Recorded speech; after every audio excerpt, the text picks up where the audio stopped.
tell you about this little lady in my life. Send me I guess to you could my call it a grave. prearranged relationship, since neither of us ever really agreed on it, to my knowledge. But I love her though, and I think she loves me. But you know how relationships go.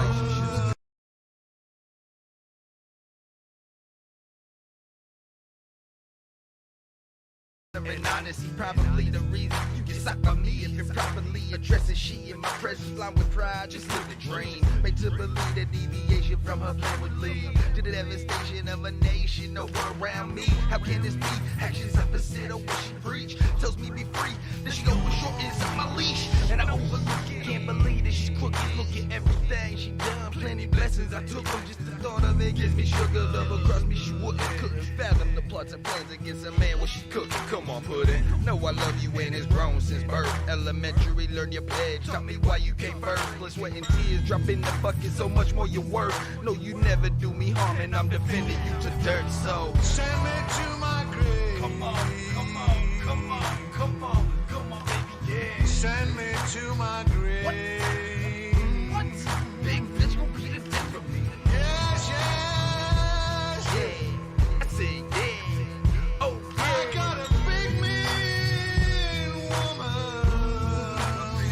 Check it out now, lately she's influenced by power, corruption, money, greed. Funny thing, nothing folks convinced with something she needs. Barely feeds her own seeds, trapped and struggling at home. I know she see me bleed, she disrespect, once more I'm gone. Tap my paycheck, tap my phone, watch what hand with the road I'm on. Once take the bank, she's illegally on. That right there, find the straw draw. I think bitch is officially on. I ain't giving up till one of us gone. Time for me to make the real point of the song. Hitting them patriot about to be known. It's gotta be the oath to the Constitution. Hit and run you, better watch you doing it. Pretty little mo, keep trying to ruin. Rights we were born with, we ain't gotta prove them. How you abuse, got shit confused. You work for the people, don't serve you. I'ma say it one more time, better watch you do. Big brother, the world sees you. Catching out on these game schemes, capitalist, corporate, federal money machines, pharmaceutical companies that talk to genes, fluoride in the water and food causing disease. Make sure your media dumb us down. Broken politicians running into the ground. The one we lost, we don't know where to go. And it's to a savior, NWO. Send me to my grave. Oh no, I don't think so, baby. Send me to my grave. What?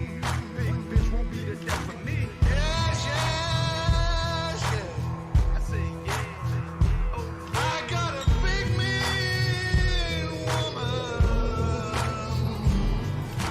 I solemnly affirm that I will support and defend the Constitution of the United States of America against all enemies, foreign and domestic, that I will bear true faith and allegiance to the same.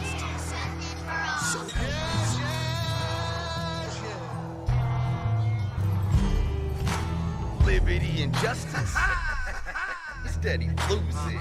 Only American dream if you're snoozing. Wake up, we cruising, but who got control? Certainly ain't the people, don't believe that shit no more. Drivers driving reckless, back to reckless. We all getting ejected, and when this happen, man, the whole world gets affected. So to leaders once respected, tell them check this. Our term for scary, Leonidas kicked to the chest, bitch, this America. Send me to my grave. That's about how it is right there, man. Send me to my It's a complete grave. love-hate, you know, even if I wanted to run away. Yes, yes. Yo, what's up, everybody? I'm Gymkhana Josh, and welcome to Beyond the Apex, where we talk about motorcycle everything and then some. Tonight is an awesome show. We usually have awesome shows, but I'm really excited about tonight because not only are we talking bike life, but we're going to learn some history, we're going to learn some culture. You're just going to get educated this evening. Cultures across the world have been tattooing for, I don't know, like 6,000 years or so, and the motorcycle culture is no different. So tonight, we're going to dig a little bit into the history of the love story between the bikers and the tattoos. And before we get to our guests, though, if you look over to my left-hand side, you'll see my boy Butter. Butter, how are you, man? Yo, what's up, Josh? Taking it easy. You already know. Yeah. Getting ready for that 60-degree weather coming. It can't come soon enough. Oh yeah, man. Absolutely. Yeah. Well, I just want to shout out everybody who's checking in. We got a really great show tonight. And obviously, like always, we have to shout out our sponsors, Mike's ProLid, Cotton Hustle, Prospect Power Sports, Certified Knee Draggers. I don't know if you saw anybody with the tracksuit. They got certified knee dragger knee pads. You seen them, Josh? I ordered a set so I could drag my fucking knees on the track.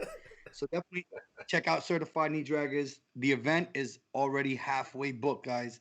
May 7th and 8th. Obviously, you know March Madness is already sold out. May 7th and 8th. I mean, we have people coming from different clubs. We got law enforcement clubs, we got independent clubs, we got MC 99 percenters. A lot of people are going to be coming to this event. I got females already signed up. This is really going to be a great, epic event. May 7th and 8th. If you're not at New York Safety Track with us and the Sunny Draggers, you're going to hear about this. It's going to be a mini fucking Daytona / Sturgis up there. Tonight is a great show, man. Tonight the show very hits close to home. Our first guest is not my biological brother, but he is my brother. We have a lot of history. We have about 30 years of history together. Um, he was my mentor. He was somebody who taught me about the streets, somebody who introduced me to house music, the gothic side of life. And New York wasn't really the place for him, but I'm excited to have my brother back. I haven't physically seen my brother in over 25 years. He joined the military honorably and respectfully.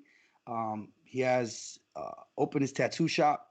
He's overseas with his tattoo shop in Germany when he served. He's here in the States. He has a shop here in Colorado, which he no longer wants to work. He's just the boss. That's the he's dream. he's an avid, he's a definite hardcore biker. I'm proud to see my brother finally face to face after Tita. Thank you for coming on the show. This is really gonna be epic, so I'm excited. I'm kind of like emotional right now, but this is a great show. So Peter, thank you for coming on the show. Brother, I'm excited, man. It's good to see you, man. Good to see you. Yeah, man, absolutely. I hope mom is watching. Mom, Peter's here on the tube with me. It's only get better. My next guest can't really say what I can't say, so I can spend a whole show just talking about my next guest. My next guest was also a mentor, taught me how to run the streets respectfully, with pride, showed me what honor really meant.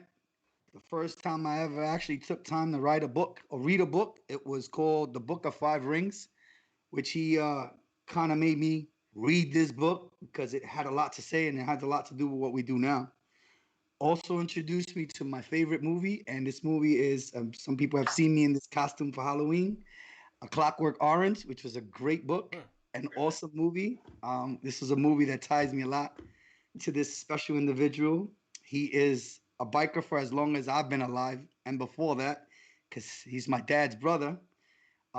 Started out as a dirty one and is currently now part of the Mongol family. Um, I'm honored to have my uncle on the show, OG 1% of Comanche.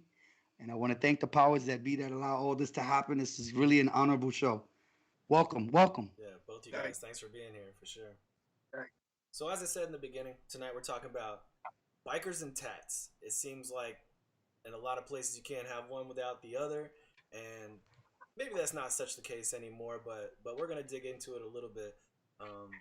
But before we even get to today's tattoo taboo or whatever, I wanna really touch on the history of this love story.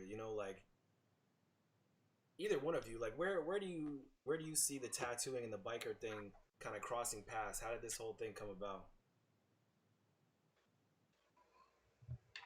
Go ahead, Comanche. Well, actually, I was gonna say I know Comanche was saying something about Okay. it earlier. All right. Yeah. As far as I know, well, motorcycle clubs started that really started in World War II, and what do you call it, tattooing? Was included because of uh different people who came back from the military who were uh in the military. Damn, this is coming out really fucked up. Why don't you start this off and I'll follow you up, man? I'm not Oh, used to speaking you know what I mean, on a scale like this. yeah. So and and Comanche's spot on that.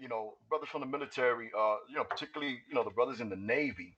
when they would travel, they would come back with these with these you call them little patch logos, right? But they would come back with ink, and at the time, it was sort of a rebellious thing, right? It was a deviant type of behavior.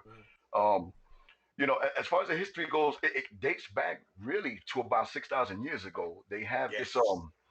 there is this I guess this they call her the ice woman or something like that, the ice mummy. Right. And she's I guess she's from somewhere in the Caucasus Mountains. Don't quote me, but the ink that they found on her was beautiful. For 6,000 years, it was Yeah, it was visible. preserved. It was Yeah. visible, and it signified, like in different cultures, tattoos will signify different things. If you go to, Southeast Asia, you have Igbo tribes, right? And these Igbo tribes, they would have a flower on each shoulder, right? And that signified the tribe. And God forbid you walk in there, you didn't have an Igbo tattoo, you know, either your head was coming off or they were eating you. But as far as out here, I want to say California and New York, particularly New York on the island, um, was really when the pioneers of that stuff brought it out here. You know, Yeah. Okay, I think yeah, I mean, this is a tribal urge. Tattoos are something that everyone uh, from every race, every culture around the world has participated in. They've people have gotten it's usually young people who get tattooed the most, and the reason why is because it's like a coming of age thing. You know what I mean? Yeah, warriors got tattooed back in in antiquity, uh, and it progressed into modern day things. In 97, 96 was about became a craze in the United States, and people really started making names off of it. I started tattooing in the city around that time, and but before that, it was basically just military people who got tattooed, bikers, criminals, and uh, and and um, and strippers. That was basically it. Yeah, you know what I mean. Who doesn't like It, strippers? Huh? everyone, good people. But that was basically the only ones that got tattooed back at that time, man. You know what I mean? Back in the 70s and 80s, it wasn't really many people getting it. In fact, if you went to Puerto Rico, I was told I've never been there because of what I was told and shit, man. There's only two ways of getting there: fucking by boat or by plane, and I'm not swimming, so you know what I mean. So, but I heard that if you got off the fucking plane, when you got there and you had tattoos, they would label you a títere, and you know what I mean. They fucking like trap you off, get you locked up inside some third world fucking jail over there and shit. I wasn't down with it. I was never going to Puerto Rico.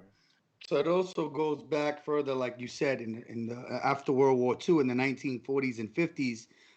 It was known that they wore, bikers and gang members wore them to denote the affiliation of their groups, to let people know who they were. Certain gangs wore signs representing where they was from or what they represented, whether it be Vietnam. A lot of guys came back from Nam or any war actually with either Navy tattoo or Marine tattoo.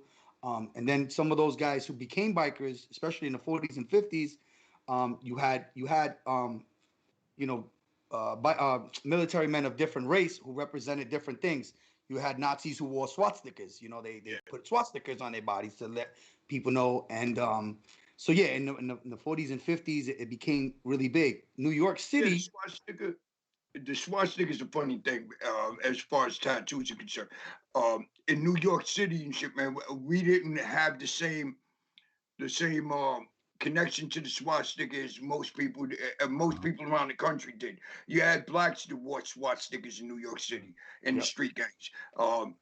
You can see some old pictures of the black spades, and they had It's, swastikas on their colors. You it's know what I funny mean? you say that. It's funny you say that. There is a 1% brother from the Outcast Club. His name is Prophet, who speaks on the history of the swastika. So if you get a chance, check it out. His name is Prophet. He's a Outcast member who actually speaks the history of the swastika. Right on. I think a lot of people don't even really understand the real meaning behind a lot of tattoos. A lot of cats out here, they probably just, everybody's seen movies, they've seen TV shows where the kind of rough biker guy steals the girlfriend. He's so dreamy, already he's on a motorcycle, so he's already got a certain leg up. And then you get the tattoos on top of that. It's like this taboo. Everybody wants to be that guy, but there's a lot of people that don't really understand that it really can have a lot more symbolism than just I want to get the girl. And I mean, I guess that's one thing too. Oh, that's a lot more symbolism than that. Most guys who put on 1% of a 1% tattoo. You know what I mean? If you're not really a 1%er. Yeah. You know what I mean? If you wear certain type of tattoos, you should know what they're about, and and and you shouldn't put on something that you're not a part of. You know what I mean? If it isn't you, man, don't do it. You know what I mean? Especially not a tattoo, because it comes off really hard. You know what I mean? Gotta You know? scrape. Be careful. Yeah, it's either scraped or cut. You know what I mean? So be careful when you guys get drunk and go to Vegas and think it's a great idea to just slap some biker tats on. That might not be the greatest idea. that might not be the Yeah. best So- idea. Yeah. So I tell you a funny story. As most people would know or don't know, I don't have any tattoos, fortunately. But for me, I got two brothers and an uncle who actually tattoo, and they're like over here bidding on who's gonna pierce my skin. But Oh no, it's gonna be both of us, man. It's going live. That should be a show. We could do it on a Tuesday night. hey, listen, Hey, that's- but I'm gonna talk to Tony about it and shit, man. We're gonna tag team Oh it. yeah, we gonna make it happen. Hey, but to touch on something that Comanche said, there's a lot of aspects to it, and there's a sociological aspect to tattooing that a lot of people don't realize. Particularly for men, um, it's a sort of rite of passage too, where where do you find a rite of passage? And what a lot of fathers ain't around. Sometimes you try to portray this the masculine side of you, right? Which isn't a bad thing. You gotta embrace that. But then sometimes that could be confused, and then it seems negative. So for certain people, tattoos are a rite of passage for them, and it's like that in Samoa. In places in Africa, they do scarification. That's a rite of passage. You will not get accepted into a society unless you perform a certain act that, for us here, would seem taboo. Yeah, That's I perfectly mean, fine. if you look through the history of every nation around the world, it started from warrior cultures, and with that warrior culture came the tattoos. The tattoos were like you said, a rite of passage. They were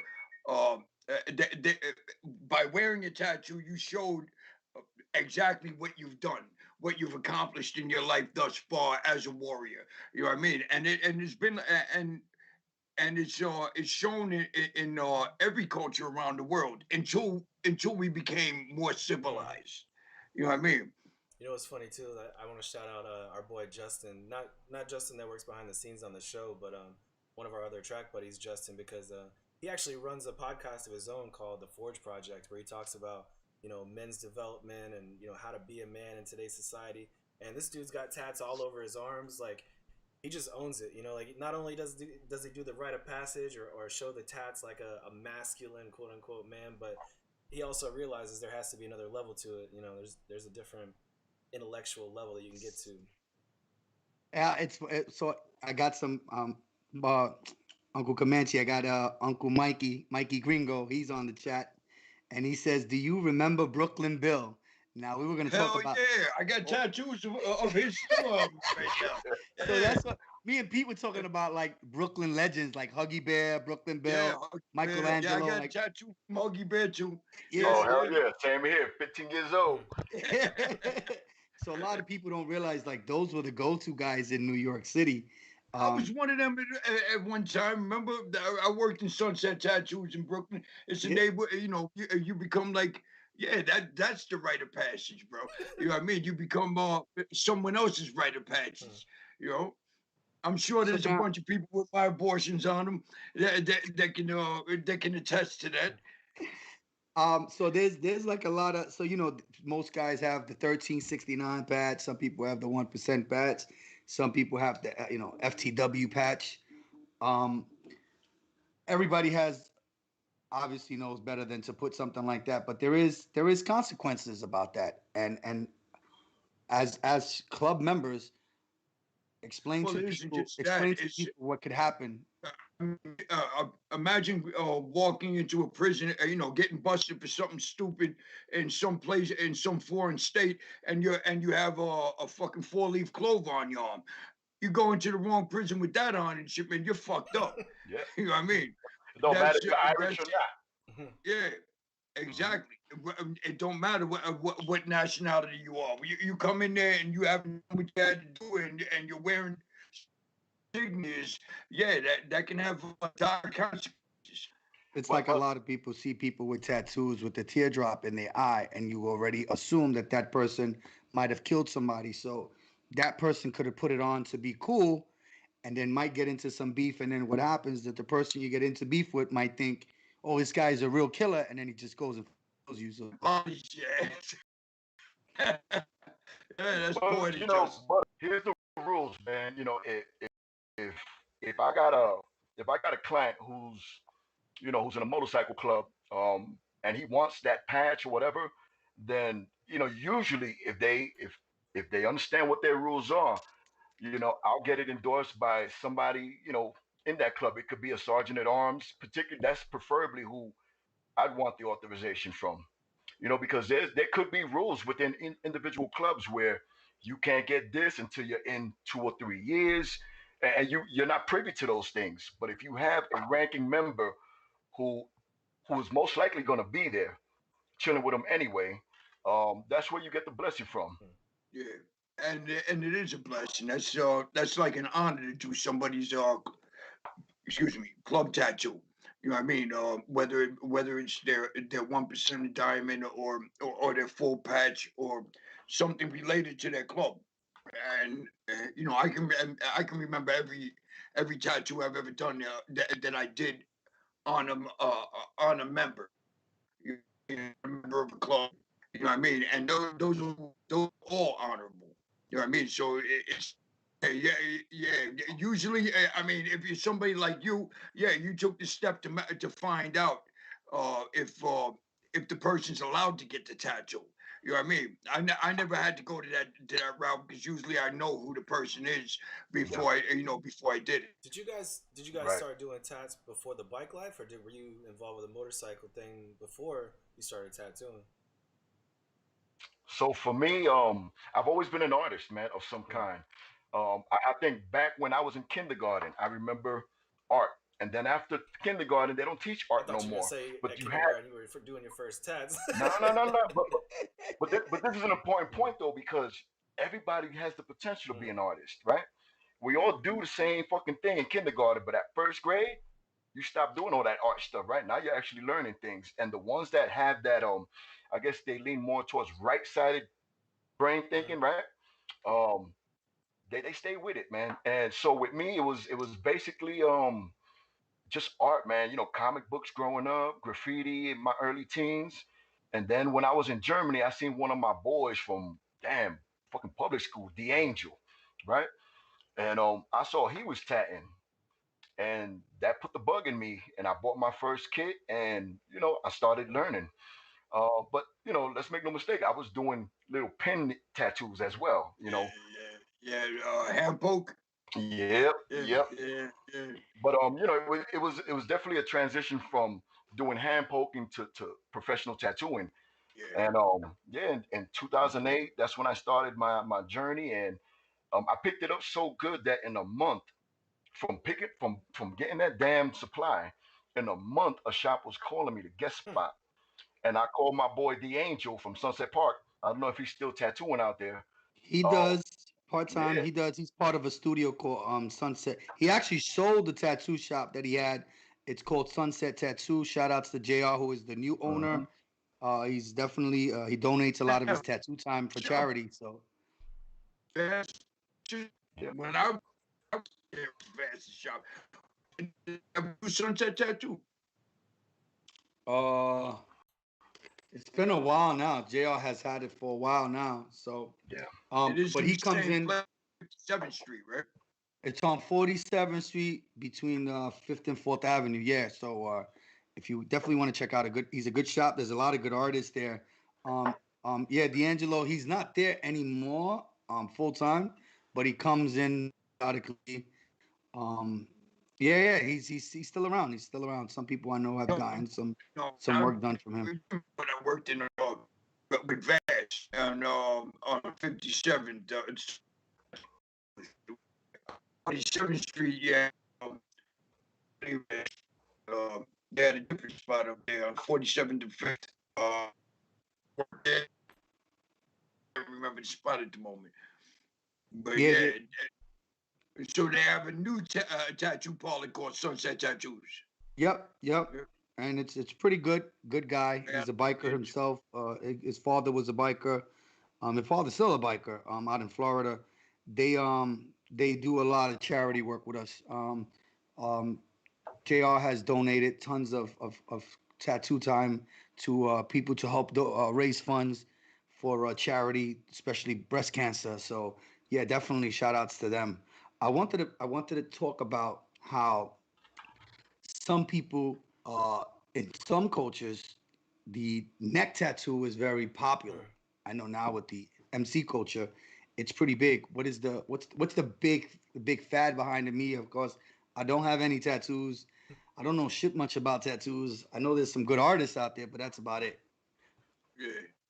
Man, I can't even Neck comment on that. tattoos. I got a couple. The reason why I got them is because you can't hide them. You know what I mean? I put what I put on my neck because I wanted people to see it, and I wanted it to be available. You know what I mean? I wanted it to be out in public. I wanted everyone to see it. But you have others who take it to the next level. They tattoo their face. They tattoo their heads. You know what I mean? I'm not into that. You know what I mean? This is as far as I'm going. It's up to the neck. Yeah, because you already ugly, so we don't want to make you Yeah, more. yeah, man. Ain't I nobody. mean, if I'm gonna tattoo it, it's only gonna be to cover the ugliness. Hey, but I'm gonna tell you, man, that there's something to what Comanche said because, I tattooed hundreds of people, and doing tattoos on the face was something I always turned away. I don't like being in somebody's face. I I don't try like to being in talk them their out of neck. it. Yep, I I talk them try to out of it. talk them out of it.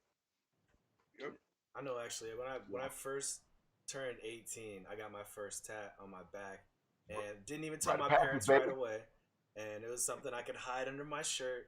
But then honestly, like we were talking about before the show, I mean, I'm an IT guy and at heart, when I first left my parents' house, I was kind of planning to get into the corporate world. So neck tattoos were definitely out of the question. Sleeves were definitely out of the question. So I never even ventured into that territory. And actually, even nowadays, I don't even think it's something I'd really be interested in. But it was just something that was They got out. doctors with full sleeves now, Now it's man. fine. Yeah, I actually, mean, it's yeah. acceptable now. Now, Yeah, yeah. I mean, it depends on the message that you're putting yeah, on there. You know what I yeah. mean? But it's basically acceptable Mm. now. I Yeah, but there's still always an element of perception, though. Motherfuckers don't even know you, and they're gonna judge you based off of what they Mm. see, not off of who you are. And your example there that's a prime example of consequential thinking. You understand, or at least you're considering what the consequences of getting a tattoo above the neck can mean for you Yeah. professionally. A lot of young brothers are missing that. That's what I try to explain to other people. You know what I mean? I mean, when I was tattooing, I don't tattoo anymore. Let's make that clear. You know what I mean? I haven't tattooed for about well since my oldest son was born. My oldest son in this marriage was born. Um, but that's because we're in the shop from like 10 o'clock in the morning until 10 o'clock at night. And you know what I mean? And then it can go even past that. You really don't have a life when you're a tattooist. If you want to make money, you got to be there and Mhm. be ready for the person to walk in. So, you know what I and then mean? you never know what you're gonna get into. But I have a really quick question. So I print. I'm into silk screening. We do graphic designs, and I print for a lot of clubs. I've printed for the Mongols before and all that. Um, Prior to me I, printing anything, I have to get I, approved. I have to get approval. No matter what club it is, I got approval from either a prez or a VP, that someone that's going to acknowledge that this print is actually going to production. how many pieces are going to go into it, even as much as how many damaged pieces are done. So everything has to be accounted for specific reasons. Do you think tattoo artists should be held accountable for that as That's well? good. Meaning, like, if some Joe Blow comes in and says, "Yeah, I want to put a Mongol tattoo on my chest," should he have some sort of way of having? Should he be held responsible for tattooing somebody who's really not a Mongol? Damn right. Damn right. Because you got to always question. Look, He just because a club has a patch, be some of those. held accountable. He can be held accountable for it, but the truth of the matter is, whoever puts it on their skin. I mean, if the person that knows that's doing the tattoo knows a person from a motorcycle club, and he knows that this individual isn't in a motorcycle club, and he still does the tattoo, then chances are that person's gonna have a problem for doing the tattoo. But But honestly, and shit, man, a tattoo. I mean, most tattooists just want to make money, man. You know what I mean? They don't care what comes through their door. So they're gonna tattoo whoever comes in. It's the person who's wearing the tattoo is gonna be, you know what I mean, held accountable for his actions. But there is a shared accountability on that because if you're an artist, now let's make this clear. You have two different things. You have a tattooist and then you have a tattoo artist, right? A tattooist, he knows how to use the machines, he knows how to follow a stencil, right? Basically, right? A tattoo artist is somebody who can create the design. Sometimes he'll even freehand it or whatever. But the artist has a responsibility to do due diligence on any work that he does to make sure there's no copyright. Could be. Because there are some copyrights. You know, brothers think But that. you know that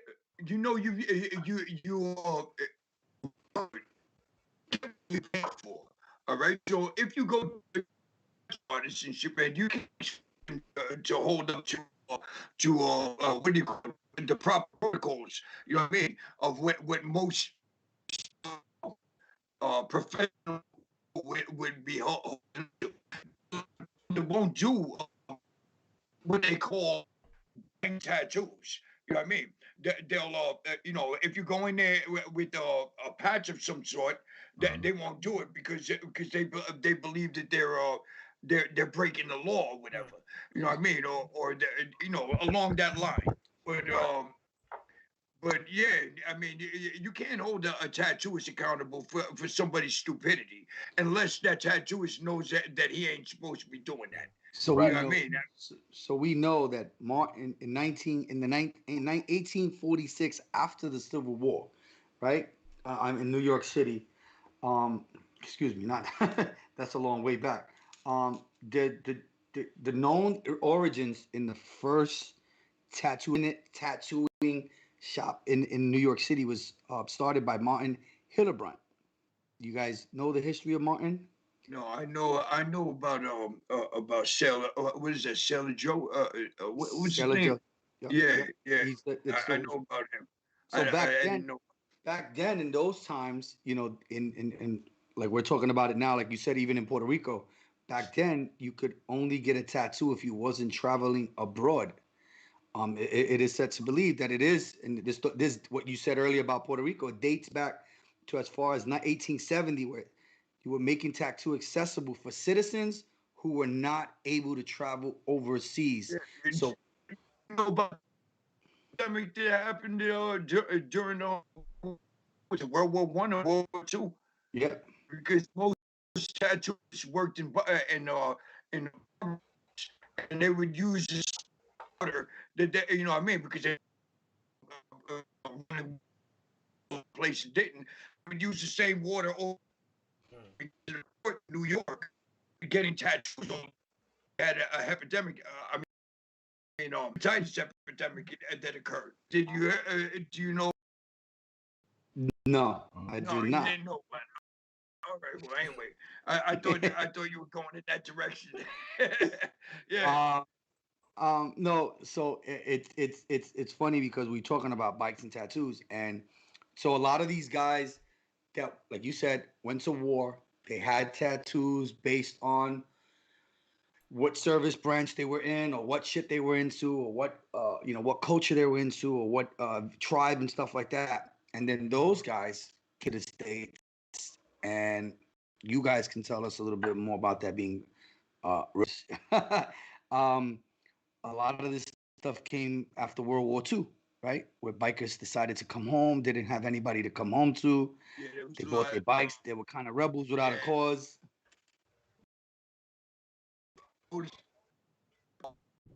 going through a whole thing. It was like $500 in fucking bike back then. $500 back then was a lot of. Sorry, they wanted camaraderie of their of same camaraderie while they were in action, and that brought back with them. And this is a lot of started from like now. The start from the page for instance, started from uh, Korea. You know, like different major from coming back from the military, and after every war, clubs expand. They grow larger because a lot of guys come out of the military and they join into these. So that's basically where I mean a lot of this bikers and tattoo thing comes from. Now, I know the first I would say, and you can tell me better, were the set of bikers, is safely to say, were white Americans. The first? The first, well, I'm not going to put a color on anything here. I'm going to say that people have a tendency of gravitating towards people that they're close to and people that they're used to, and if you're in a white area or a white rural area, then yeah, chances are your club is going to start out to be a white club. You know what I mean? If you're they have a mixed up fucking club, more than likely. Most of the outlaw clubs in the city were mixed, and it how bad you were and shit, man, we get in. You know what I mean? We didn't look at color that much back in the day. You know what I mean? We looked at who was there and how close we were to them. You know what I mean? But Yeah, yeah, I and mean, if you're in a black club, I would imagine you're gonna have a harder time looking at your tattoos. You know what I mean? You know what I mean? I know. I don't know where this is going with tattoos, but yeah, Well, no, I'm only saying because the history of the tat and the biker together. Most people always say, "Oh, even if a guy like, let's say, for instance, I've seen guys with tattoos, and I've seen people say, "Oh, he must be a biker," and the guy don't even own a bike, don't even know how to ride a motorcycle. So yeah, people have that correlation of if you got a tattoo. I mean, and I'm pretty sure that was more in the 70s, 80s, and 90s. Because obviously I grew up in a 1% house, and I grew up around all you guys, and I noticed that because even then people, they didn't call you bikers at that time; they used to call you outlaws. It was yeah. We more used to call outlaws back then, or either outlaws, degenerates, pieces of shit, whatever the fuck the case may be.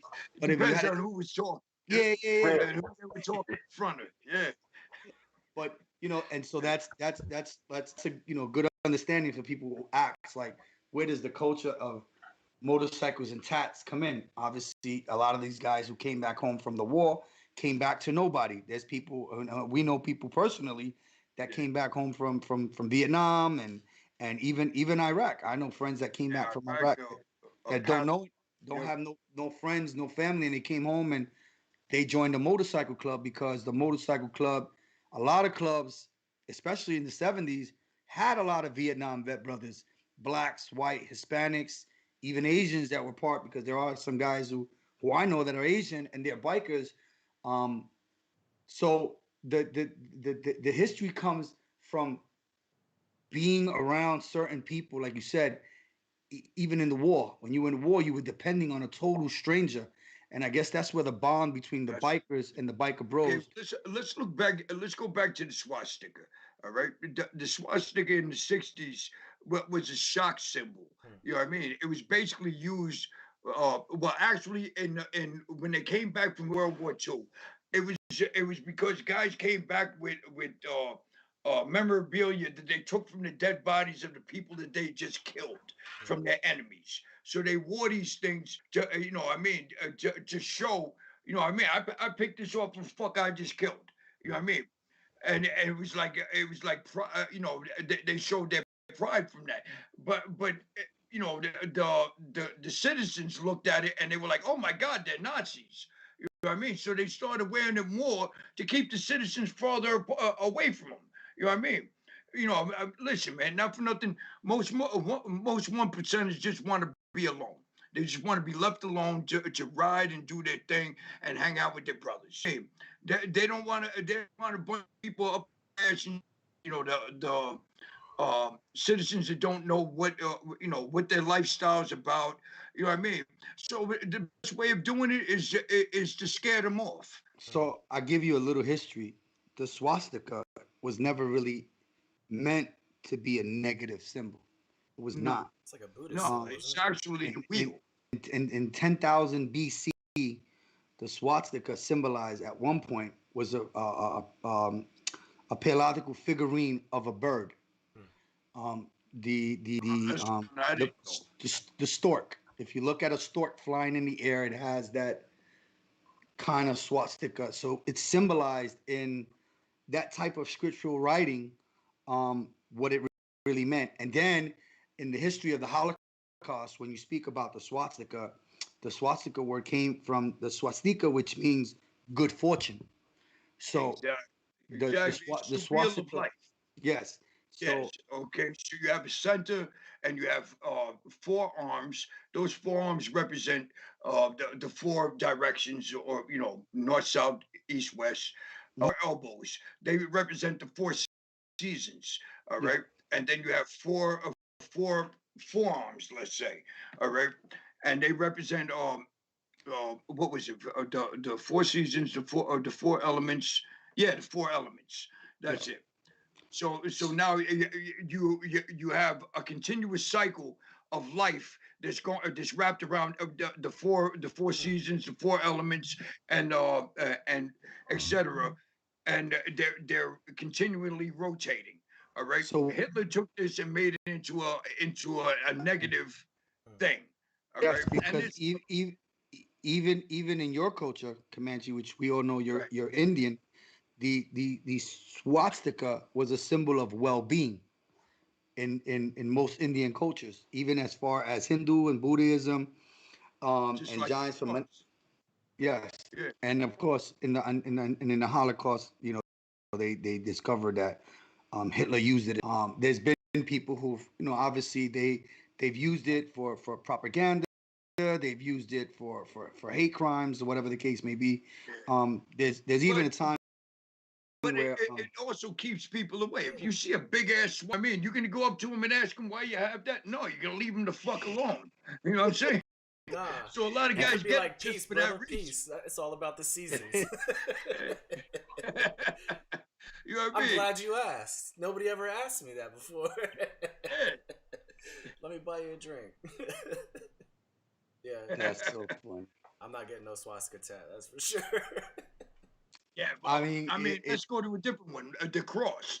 All right, with Native Americans, it means the four directions. With Christians, it means something else. You know what I mean? The cross has been something that's a symbol that's been in different cultures around the world for thousands of years. You know what I mean? And people still get tattooed. I mean, shit, man. How many tattoos and crosses have you done? Shit. Too many. Exactly. Too many. Exactly. Which the history of it is a pagan symbol. Yes. That's true. So now, I see a lot of bikers, obviously 1%ers, mostly carry I've seen the 1369 symbol. People wear it in different ways. I guess the 13 is an unlucky number. Am I not correct? I mean, we all believe that. Hold on, before you go there, I haven't seen that in any of the other places I've been to other than New York. What, 1369? Yeah, bro. Yeah, it's a New York thing, man. Everybody used it back in the day. 1369. 13 was for marijuana. for the 13th letter of the of marijuana, which meant that you got high. Mhm. 69 was for the sexual situation there. You know what I mean?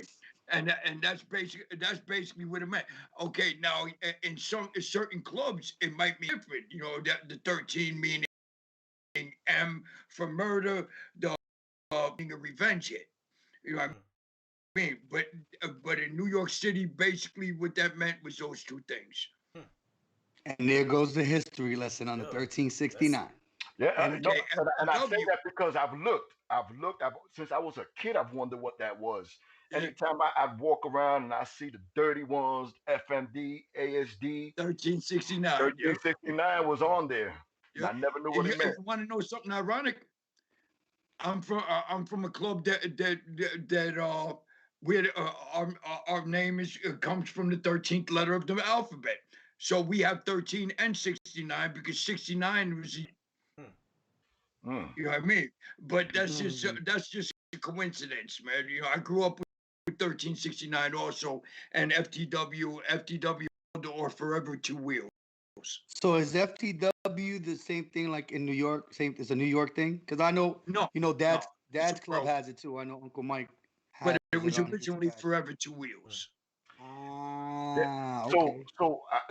Butter. So I've been observing something. Growing up, in the '80s, the outlaws that we saw, they resembled bikers Yeah. every way. Other than you didn't see a bike, you would see the '69ers rolling through, right? But that was really all I saw.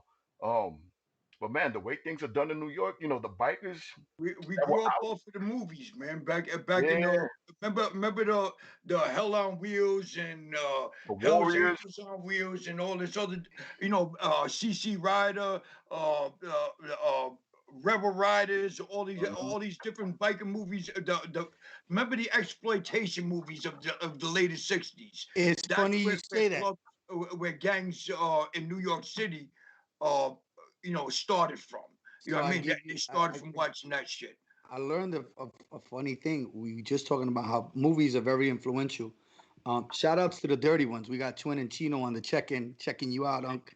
Oh, Mikey Gringo and the rest of the guys. love you, So brother. I was watching a documentary. Always The will. mo- the movie Easy Rider had two white guys on it. The bike, those choppers, those custom made choppers that nobody could do, was done by a black man who just recently got recognized by Harley Davidson for his Those work. bikes were stolen, bro. Those bikes were stolen from the original bikes that were in that movie. They don't exist anymore. They were stolen and parted out. Yep. But those bikes Yeah, were custom built by an African American bike builder were they? who's very famous. He just recently got recognized. I can't get the name off the top of my head, but if you do the research on it, so the movie itself, obviously it's a famous Yeah, movie. Captain America's bike and Bucky there. Yeah, the one with the flames and it with the flames and the one with the red, white, and blue. But yeah, those there is no original bike. This is the second original bike. If you see one now, Yeah. it's a replica. It isn't the original. So those bikes were custom built for a chop. Harley Davidson didn't do those bikes. Oh hell no. Those bikes were chopped out by an African American gentleman who, obviously, like I said, he just got recognized. So that specific bike, that chopper, you don't see much of that anymore. A lot now, what you see is these soft tails that look really cool with the high bars and all that. There's very few people. I know there's a gentleman by the name of Kong on the West Coast. He's the president and founder of Mobbing King, who continues that long chopper rigid ride, and he continues Mhm. the style of that. So if you get a chance, check out his page. This is all he does is build like these dope bikes. And when I see his bikes, I remember the bikes from the Easy Rider movie and the history behind it. So it's Yeah, pretty cool to back know that. back in the '70s and whatever. I mean, that's yeah. You chopped out a bike because you could. You know what I mean? I mean, the bikes were cheaper back then, and they sucked. They sucked if they were what do you call it? If they were stock, man. Yeah, you had to chop them out. You know, I mean, you wasn't getting into the bike on the corner like we did. You know what I mean? Yep. Yep. Okay, that's the way. That's the way you got your respect, man.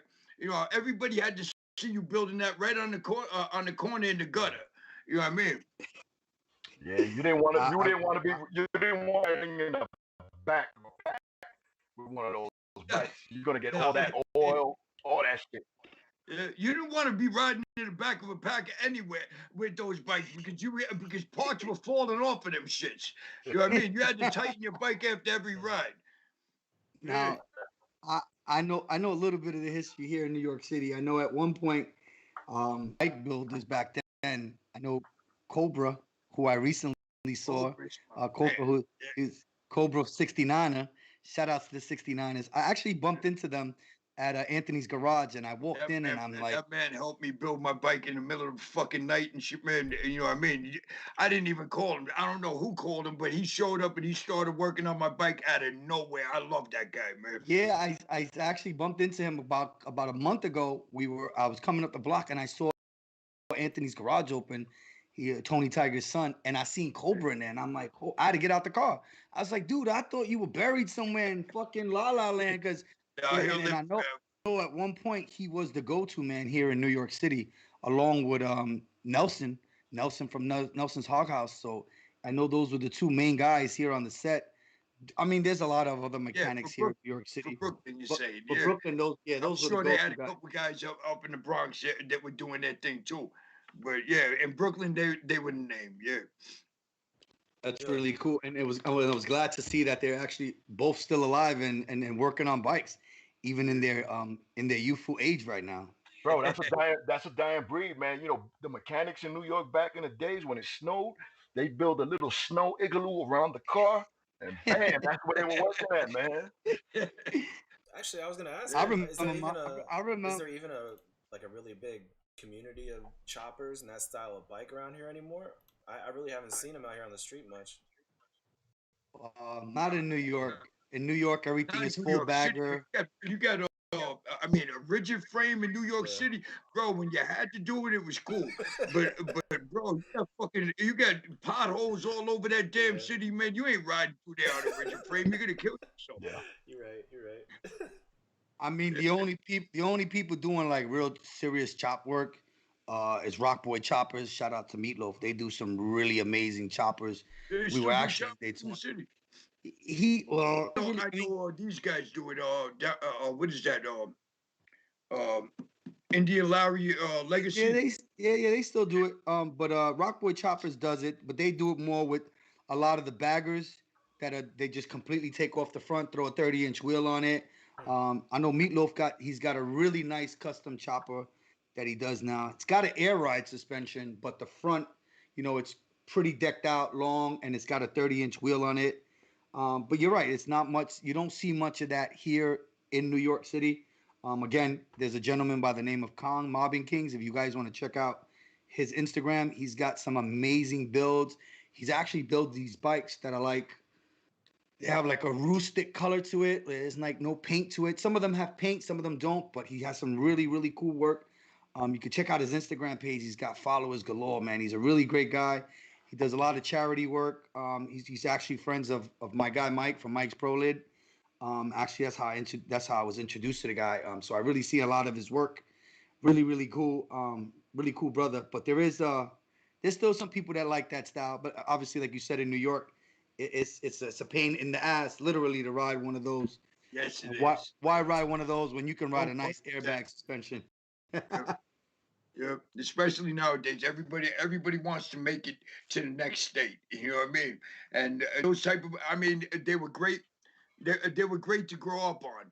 But man, you need a newer bike these days if you want to get. And let me tell you, when you're riding in a pack and we gotta stop every fucking 60, 70 miles from somebody.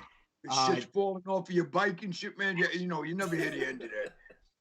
Hey, so let me ask you guys a question. We know that after Sons of Anarchy, everybody had a fat boy fucking barber. The Mayans, and I know you guys might not be fans of the shows or whatever the case may be. But now the Mayans is back out. They're coming back out, the new season. Do do you see a step up in the trend of the bikes they ride now? Do you see that happening? Like, oh, all right, now the Mayans got this bike, so we're not gonna have bobbers anymore. So, Honestly, I haven't watched the last season, so I don't know what their bikes look like. You but know what I mean? You know, I got fed up with the first thing, man. What was well, the I, first Sons of Anarchy? yeah, I got fed up with that. I only bring it up because I noticed I saw a lot of bikes that looked like Jack Teller's bike after the show became popular. And at that time, before that show, most people had, if you didn't have like a custom Dyna or chopper or just a regular full bagger, nothing crazy. You had like you had Bills from the Vietnam Riders. He had a custom trike, with colorful colors. Back then, before the show, it was about colors. Any bike you saw, whether it be from up Orange County choppers or Chip Foo's custom, it was always like a dope custom chopper, long wheels, whatever. And then Sons of Anarchy came out, and it's now everybody got a fucking bobber. Everybody's bike looks like Jack Stella's bike. But So Papa, now, it's like that with everything, man. The same example I can throw with the movie, with the show, Miami Ink, right? When that shit came out, everybody wanted to be a tattoo artist, right? Mm. But when I was in my club, I rode depending on what the culture was, right? We were out of state riders, so I'm jumping in a bagger, you know. That's what you need. With the. I don't know about the fads because I mean, you see something on the TV that you haven't seen before, you might jump on it because it's like, oh shit, that's cool. You know what I mean?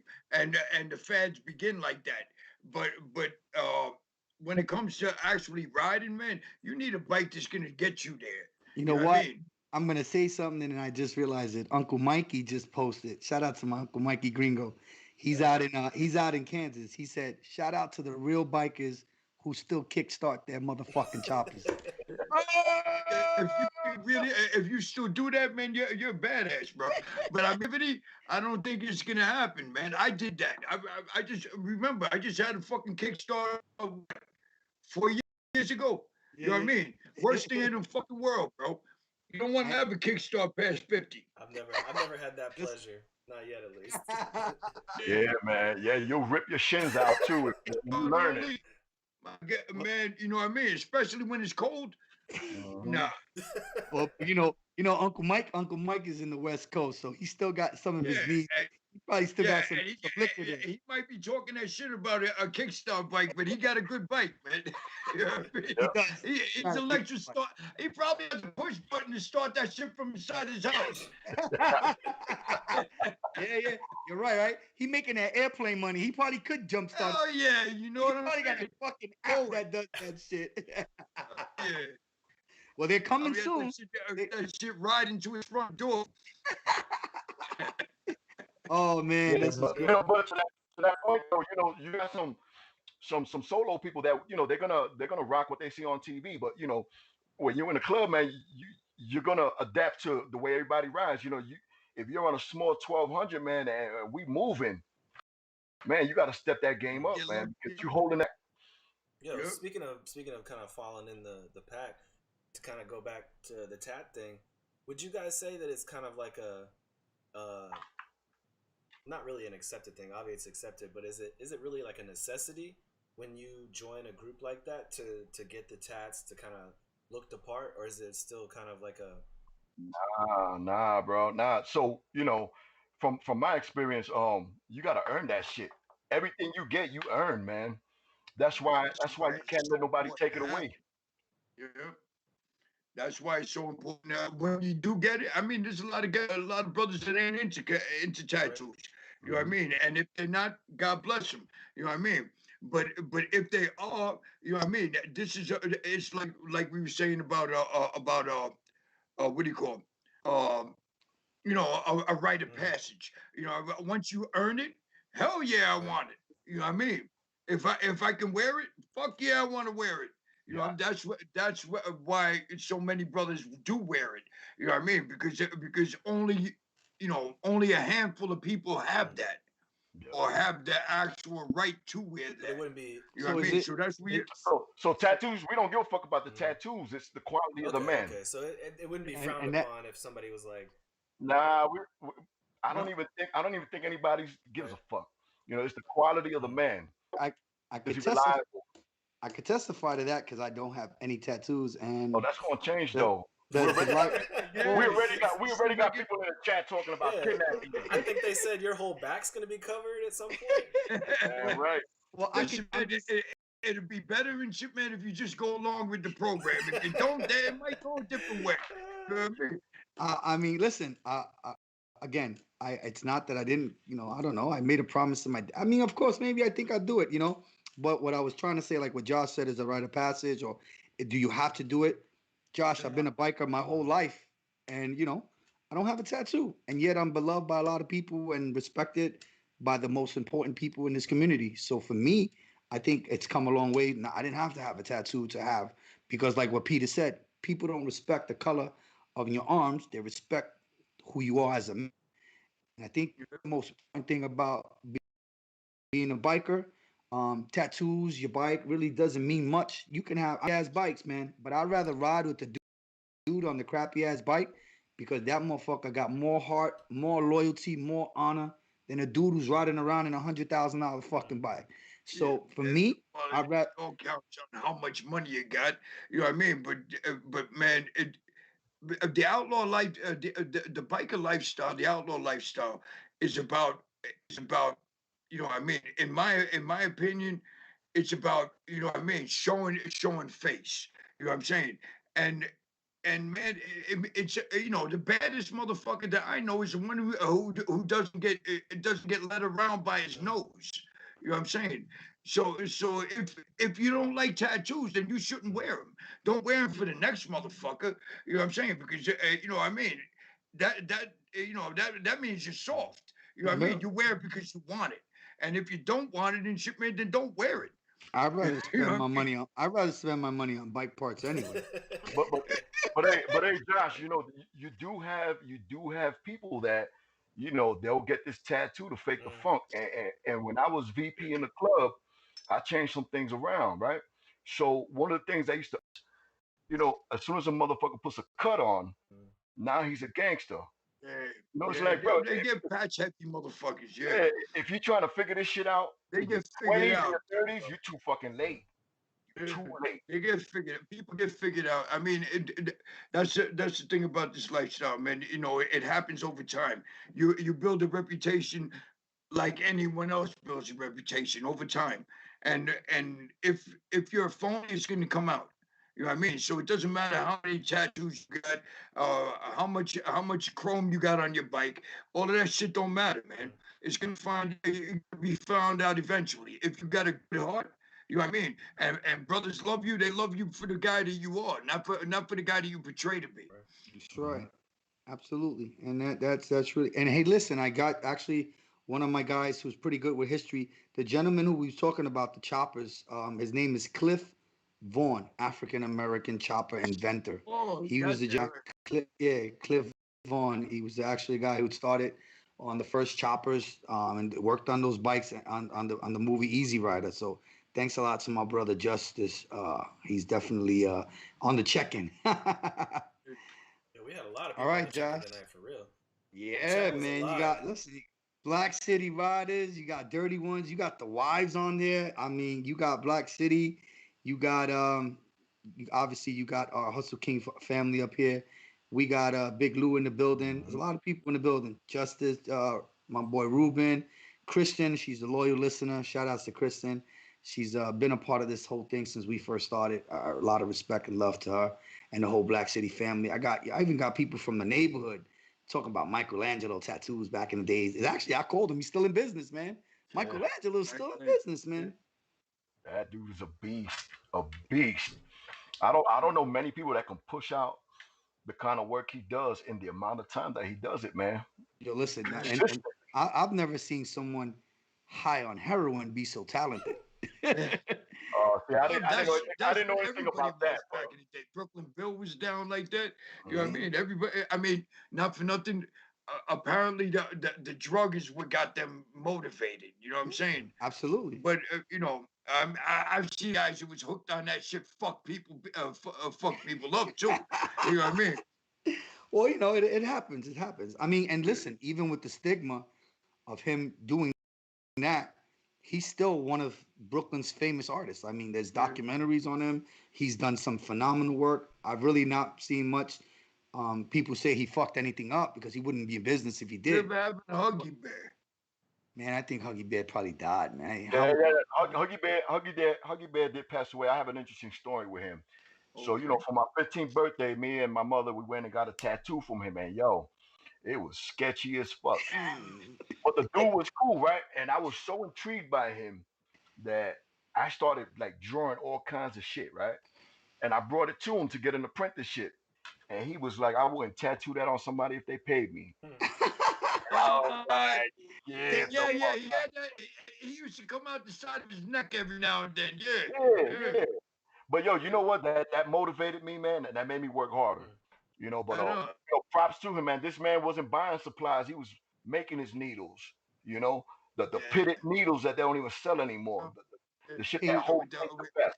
so I yeah, know that with now that we're what do you call it? Soldering gun and whatnot. Yeah.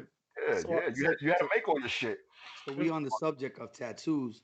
What is that Japanese art where they kind of like tap it into your skin? Like what is that? A tattoo. What is the art called? Smart I ass. don't. It's I don't called know. what is it? Yeah, what is it? Yama, shit. I I should know know you're this. talking I should know about. this, but I don't. Well, hand poke is the actual way that you do it. The style of tattooing is what the fuck? I used to know all of this, You They man. would call it. think They this call is it irizumi. Irizumi, yeah, Irizumi. Irizumi, yep, yep, And, okay. and it's the long bar. But yes. I don't know how. Man, they do beautiful work, man. It's I've seen some serious stuff, man. Yeah, But yeah, yeah, a man. lot of No, Asian countries do hand poking. They do it in that same style. But Irizumi, yeah, that's the style of the art that I was They still talking do about. it. They still do hmm it in Okinawa. Actually, I know guys that went out of oh, their do way to they? go get it done by them. But it's Yeah, a little bit more pricey than just getting it at a regular shop, though, because not many people Yeah. can really practice it that way. Plus, obviously, like health code regulations and stuff like that. It's like I guess pretty hard to get over there. Well, actually, we were talking about tattoos. Tattoos in general are kind of taboo in Japan as a whole. It's like people see tattoos on your body and they immediately, at least the Japanese, it's usually classified as like a yakuza, like a gangster type. So when you go to these like public Yeah. baths and you have to like derobe and jump in the sauna or whatever, if your tattoos show, a lot of times they're like, "Nah, we can't even have you in here." It's just been like that for years and years and Wow. years. Wow, I uh, never Yeah, knew that. yeah, but especially because you But see those the guys. Samoans do the same shit too, though. I ain't going to Japan anytime soon. Bro. I'm Right on. good. Yeah, that's how it is though. They've done phenomenal art, man. To do an irizumi, to do that style and to do the intricate work that they do. Some people can't even do that with machines, man. That's Yeah. true. I've seen some sick stuff. I've seen some really cool stuff. Oh hell yeah, hell yeah. So Peter, I know you kind of gave it up, but I know you have a shop that you still frequent, hang out. Can you give us a little information about a shop? So basically, I'm retired, man. Not that I put in the years for it, but just because I said fuck it. I just want to do it as an art. What I essentially did, I sold my tattoo shop 2 years ago, and I sold it to a good dude, man. Somebody that I knew was gonna just do his thing, right? And I went and I opened up an art studio, and I focused on oil painting and sculpting. But every once in a while, I got to stay relevant in the craft. So I hook up somebody I know, my peoples. It's the most dynamic medium that I've ever worked on. It's a living, breathing, reacting canvas that you'll find it Yes, nowhere. cats. Yep. So yeah, I don't have a tattoo studio, but what I do have is an art studio, fine art studio, oil painting and sculpting. That's cool. Okay, all right. So can we get a shout out to the tattoo shop as well? Just that's that we brought it up anyway. Yeah, for sure, man. So you can find me on Instagram, artistq234. Um, hit me up. I'm not really in the business of doing commissions, but I will gladly do commissions because I love to do the work, and I ain't gonna push no money away. and, you- But and Comanche, I know you're retired. Yeah, You're, I'm done. you're living the life, just riding your chopper on the weekends. Um, hold I don't on, know. I'm about to Now, snatch. I'm about to snatch shit, Comanche, man, though. whenever I can, you know what I mean? What do you New Yorkers, right? Let's say you're in New York City. Well, Pete, you haven't been in New York in 25 years, but Comanche, let's say you decided to say, fuck it, I'm gonna go get a tattoo. Where would be the first place you would go get a tattoo Oh here? man. Oh man. Shit, I don't even know where they do tattoos in New York. Kidding me? You know what I mean? No, I'd go to one of my brothers, man. If I'm gonna get a tattoo, it's probably gonna be a club related tattoo, and it's best to get it done by a brother. So I'd go to one of my brothers, Yep. and if we was to speak about that, I would say Warpath down in Virginia. You know what I mean? Virginia, he's an awesome tattooist, and I recommend him. Warpath Tattoo in Virginia. Yeah. Oh, okay. Oh, guys, check it out if you want to check out a tattoo studio out in Virginia. Hey, Josh, you're always Yeah, in man. Virginia.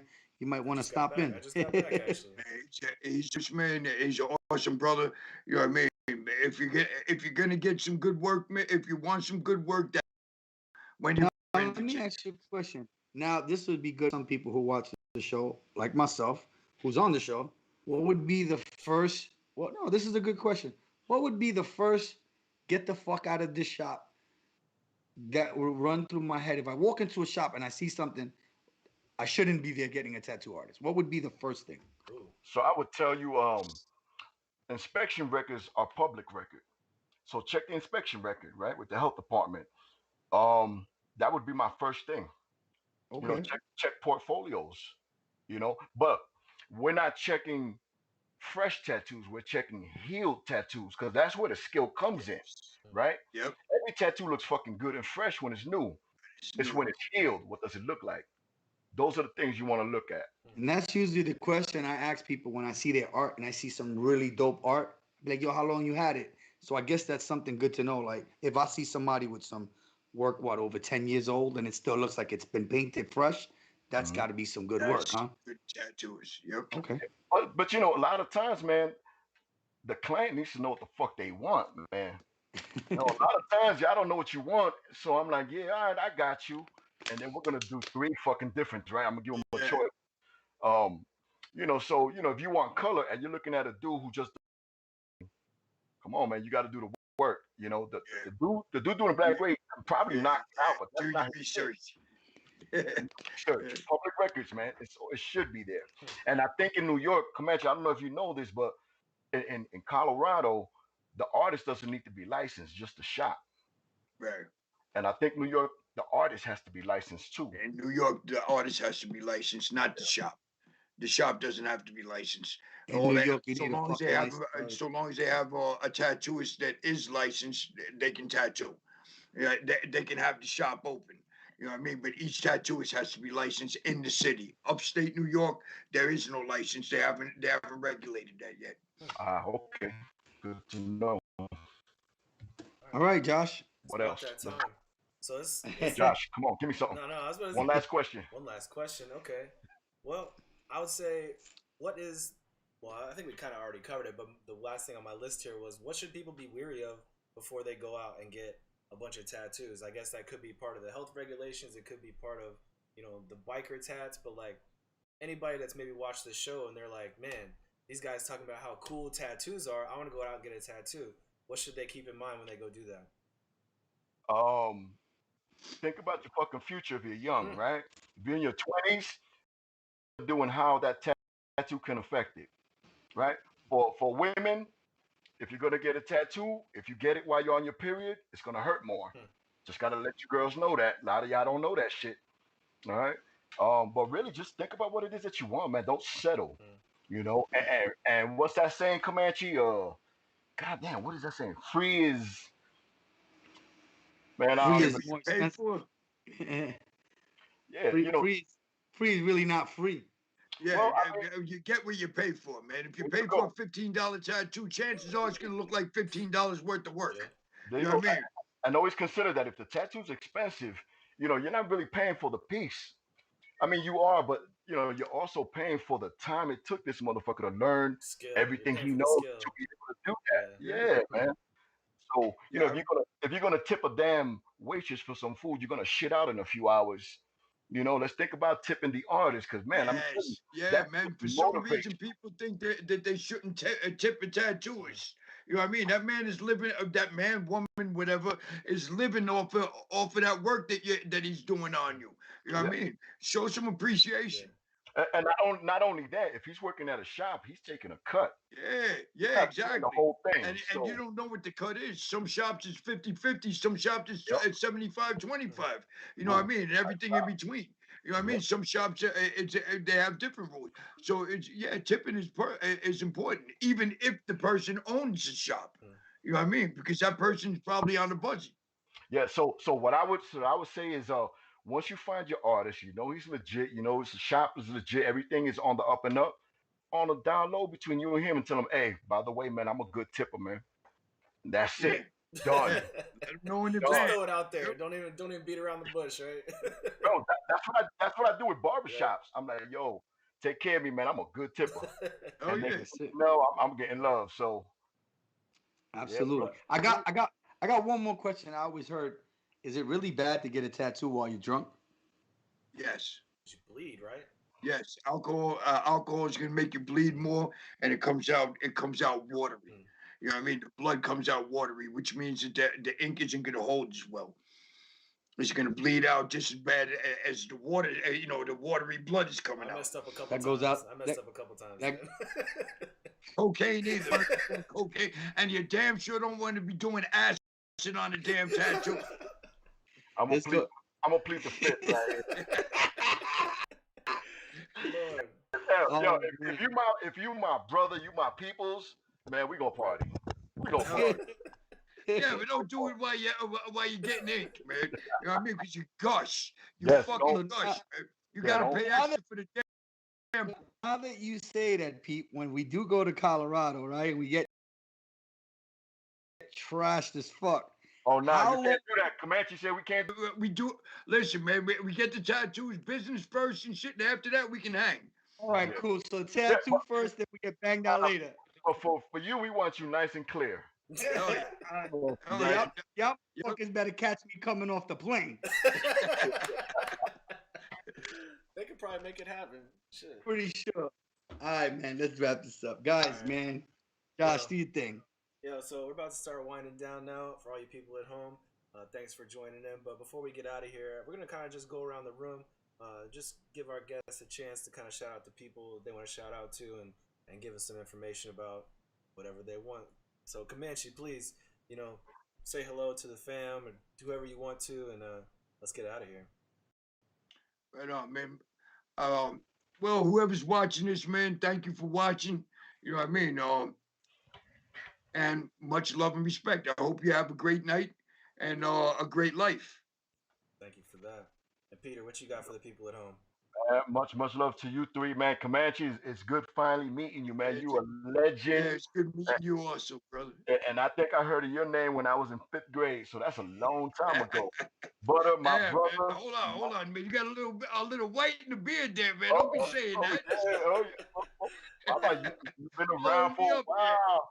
You've been around for a while. Yo, your name is known, brother. Your name is known for sure. Before anything you was into, man, I heard your name, and I heard it from some reliable sources. So it's good to finally see you. It's good to finally talk to you. Butter, my man, I love you, man. I Love you appreciate too, everything bro. your family has done. His mother or his aunt took care of my mother when she was dying in Lutheran Hospital, 91. So, we go way, way back, man, and they helped me through some really rough times because I was a little motherfucker back then. And Josh, man, thank you for linking us, man. Yeah. Thank you for this, and everybody watching, everybody commented, whoever commented on kidnapping Butter and holding them down on the tattoo. Yo, let's do it. Love to everybody. Thanks, man. Hey, Butter, what you got? I mean, listen, great show, man. For me, obviously, I talk about my uncle all the time. He's one of the reasons why I'm even on a bike. I'm not as tough as he is, but I am as built as he is. I could only wish to be half as tough as he is. He's always been my idol as a kid. Man, just be you, Uh, bro. You're a great brother, and I love you for it. thank you, and I thank you for the opportunities you've put before me and given me and opened the doors for me in many ways. And so it's an honor to I could actually show from my nursing home and still see all of us together here. So, Hey, yo, but butter, yeah, it's an honor. Yes, it's sir. it's the quality of the man, bro. Because ever since I've known you, the wildest motherfuckers have always had love for you, man. Always. Uh, Oh, yeah, man. and, So yeah, brother, you and good, that man. means a Hey, lot. man, yeah, It means a listen, lot. nephew, I'm proud of you, man. That you come from the little kid that I used to lump up, you know what I mean? When you were a little kid, you know what I mean? You come a long way, man. I'm proud of everything that you do.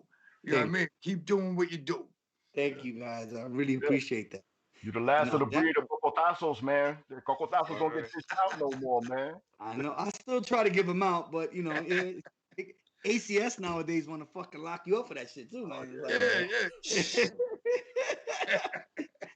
Well, I want to definitely thank everybody who's watched the show. We're gonna have actually some. We just got a phone call earlier from Mike's ProLid. We're actually gonna have Tom from Tom Boat Racing, who's actually also was recognized by Harley Davidson for his contribution to racing on motorcycles and Harley Davidson. So that show is gonna be in the works. Mike's gonna put in that plug for me right away. I want to wish my Staten Island VP, my brother, Easy Powder Coating, a happy birthday.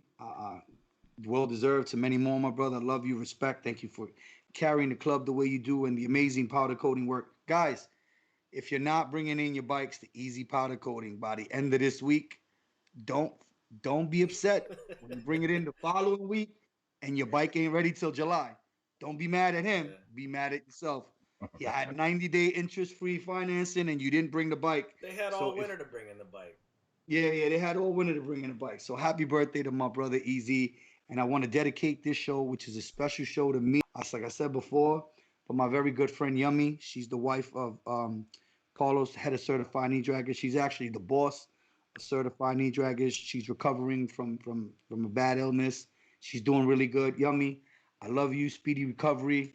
I see you at the track, my girl. I know I can't wait to have some coffee. You make the best coffee at the track.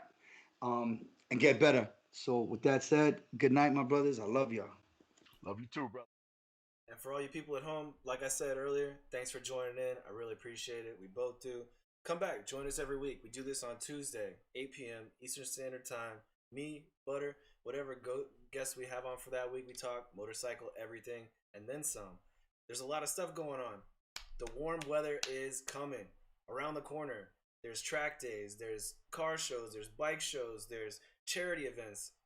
Stay tuned. If you want to know what's going on, if you want to get involved here in New York City and beyond the apex, then come back and watch. Yeah.